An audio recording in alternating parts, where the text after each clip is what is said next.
제가 그날 9시 반부터 현역가왕 1을 보고 있다가 대통령이 계엄을 시작해서 끝나는 아침까지 잠을 못 자고 쭉 지켜봤는데요. 어느 군인 한 사람 한 사람도 국민에게 해로운 일을 하지 않았고, 또 폭동이라는 건 생각도 못할 만큼 순차적으로 순리롭게 진행되었고.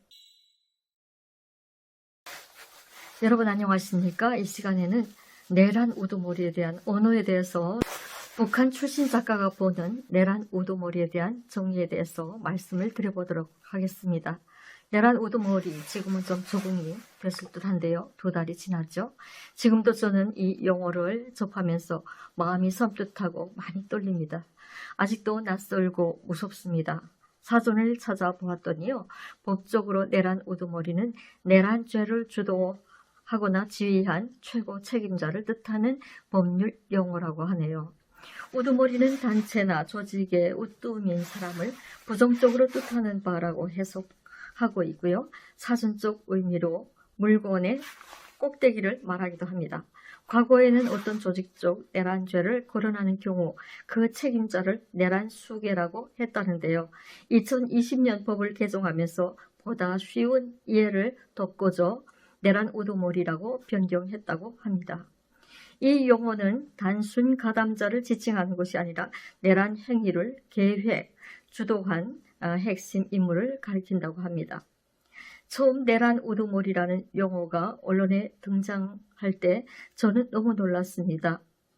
어떻게 이 말을 이렇게 아무렇지도 않게 함부로 사용할 수가 있을까요? 라는 것이 너무 떨렸고요. 그것도 그 대상이 일반 국민도 아닌 대통령을 향해서 이런 말을 수도 없이 남발하고 이제는 전국에 일반화된 것에 대해서 2달째 숨막히는 이 우울감에서 벗어나지 못하고 있습니다. 지금도 생각만 해도 너무 떨립니다. 과민 반응이라고 생각하시나요? 여러분은 안 그런가요? 그렇다면 제가 왜 그런지 생각을 좀 해보았습니다. 북한에서 내란이라는 것은 수령과 정부를 반대하여 국가를 전복할 음모와 행위를 한 경우에 속한다고 정의하고 있습니다. 그리고 내란도 내란이지만 북한에서 우두머리라는 말은 강도, 살인 등 조폭 강도단이나 도둑의 무리가 존재하거나 활동하는 경우에 이를 주도하는 두목에 대해서 말하는데요. 반사회적이고 반국민적인 원사로 주도자로 지목되거나 음모가 형벌로 내려지기 전에는 함부로 우두머리라고 하지 않을 만큼 아주 부정적인 언어인데요. 아직 재판으로 범죄를 판결도 안 한 상태에서 대통령을 향해 그 혐의를 내란 우두머리로 갖다 붙이고 있으니까, 그것도 선진국의 기성 언론에서 아름다운 아나운서들이 입에 찰찰 감기는 스스럼 없는 시 입에 올리는 것을 보면서 만약 꼭 내란을 붙여야 한다면 내란 지시자 또는 내란 주모자, 란 책임자 등, 내란 책임자 등 조금은 순화한 말도 있지 않겠습니까? 우두라는 말은 소의 머리라는 말에서 따온 용어인데요. 생각만 해도 섬뜩하지 않나요? 제가 북한에서 처음 왔을 때 북한에서도 같이 쓰이지만 제 귀에 생소하게 들리는 섬뜩한 느낌의 영어를 한국에서 여러 개 봤습니다. 그중 전 영상들에서도 제가 지적을 한 언어들이 있는데요. 그중 첫 번째로 심판이라는 용어를 들어볼까요? 북한에서 심판이란 말은요, 같은 말이 있는데요. 이 말은 국제 경기에나 또는 대회에서 주심들을 가리켜 간단하게 약자로 심판이라고 하기도 말하는 경우가 있긴 하지만요. 대체로는 사형 심판 등 아주 극혐이 죄인을 판가림할 때 쓰이고 있습니다. 그런데 한국에서는 국민의 준엄한 심판, 국민이 심판할 것이다 라는 등의 언어를 언론과 국회, 정치인들 속에서 보통의 때도 일반의 언어처럼 자주 쓰이는 것이 너무 이상하고 섬뜩하게 느껴졌습니다. 그 후 이 말이 개인 한 사람의 인격에 해당하는, 그렇게 내린 정의보다는 어떤 단체나 그 사람의 가치관 또는 그가 속한 이데올로기를 평화하는 데 주로 쓰이기도 한다는 것으로 이해를 했는데요. 이렇게 북한에서 심판이란 말은, 그런 단어는 매장이란 단어와 일치되면서 지금도요, 저에게는 아직도 부정적으로 들릴 때가 자주 있어요. 그런데 지금 더 치떨리게 들리는 말이 있어요. 지금은 우리가 말하고 있는 이 내란 우두머리라는 말인데요. 어떻게 같은 나라에서 살고 있으면서 그 지도자에게 내란 우두머리라는 말을 쓸 수가 있나요? 대통령이고 리더이시고 를 떠나서 그 사람이 사람을 죽였나요? 폭동을 일으켰나요? 대통령의 계엄령이 왜 내란이 되나요? 내란 우두머리가 되는가 하는 것이 도무지 이해가 안 되었습니다. 주변 사람들에게 물었더니 한마디로 군대를 풀어서 그런다고 하는데요. 군대를 풀었다고 하는데 계엄이 말 그대로 군대를 풀었어. 일시적으로 주변을 경계하고 또 통치하는 행위가 계엄 아닙니까?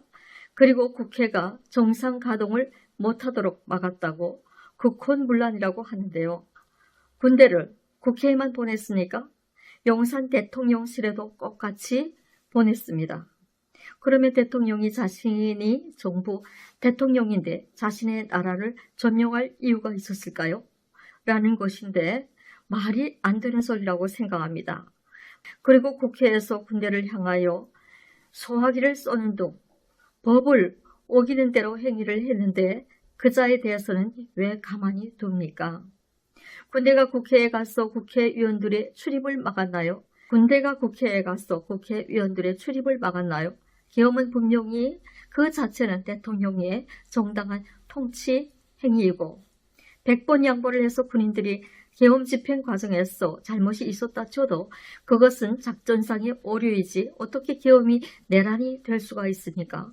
국회의원들이 출입을 막은 일이 있었다고 해도 처음엔 통과시켰다가 명령을 하다라는 과정에서 오류를 보면서 또 통제한 시간이 잠깐 있었고 바로 또 금방 통과시키지 않았습니까? 출입에 허가되지 않은 일반 사람들을 통제하기 위험이었다고 사령관들이 증언하였습니다. 이런 과정 속에 잘못이 있었다라고 해도 내란은 아니지 않습니까? 내란이 되려면 폭동이 되어야 하는데요. 제가 그날 9시 반부터 현역가왕 1을 보고 있다가 대통령이 계엄을 시작해서 끝나는 아침까지 잠을 못 자고 쭉 지켜봤는데요. 어느 군인 한 사람 한 사람도 국민에게 해로운 일을 하지 않았고 또 폭동이라는 건 생각도 못할 만큼 순차적으로 순리롭게 진행되었고 우리 대통령님께서는 계엄이 해제되기 2시간 전에 이미 그러니까 계엄이 시작돼서 1시간 정도 1시간 반 정도 흘렀을 때 이미 먼저 발표를 하셨습니다. 해제를 하겠는데 국무위원들이 오신 후에 모인 다음에 해제를 하겠다. 그래서 그때까지 기다리고 있다라고 해제 선언을 먼저 하셨고 그 후에 이렇게 천천히 군인들을 철수시키고 해제하는 과정이 있었는데요. 새벽 4시까지 제가 한숨도 못 자고 다 지켜보았습니다. 내란은 아니지 않습니까? 내란이 되려면 폭동이 되어야 하는데요. 이것이 폭동이 아닌 군사 활동의 과정상 혼선으로 보아야 하지 않겠습니까? 이것이 내란이라면 미리 선포하는 내란 모이나 쿠데타를 본 적이 있습니까? 그리고 바로 대통령이 국무위원들이 모이면 해제를 하겠다고 미리 선포를 하시고 그렇게 한 계엄을 어떻게 폭동이고 내란이라고 하는 게 맞습니까?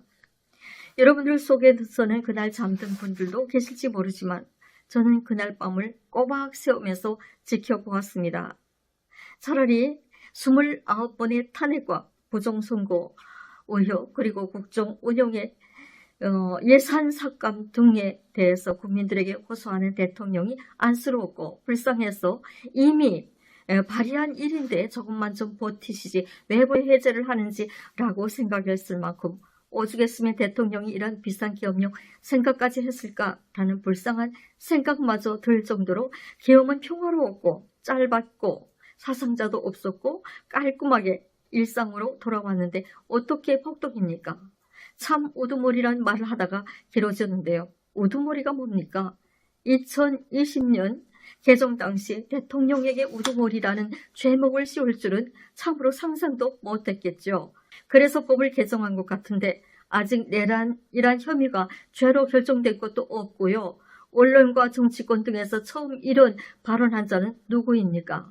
한동훈이 처음 위법이라고 말했고 12월 12일 대통령님이 탄핵되기 전 담화문을 발표하셨을 때 그 진실한 심정의 고백을 왜곡하여 한동훈은 내란을 자백했다고 말했습니다. 한동훈을 원망해야 합니까? 아니면 한동훈을 이용하여 국민의 힘 내부를 자극하고 내란 프레임을 씌운 민주당의 횡포를 원망해야 합니까?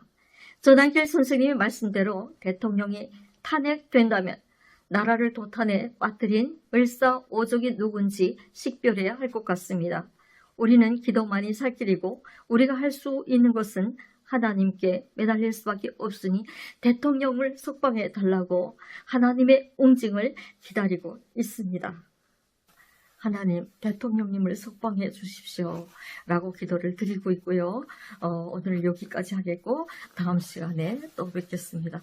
감사드립니다.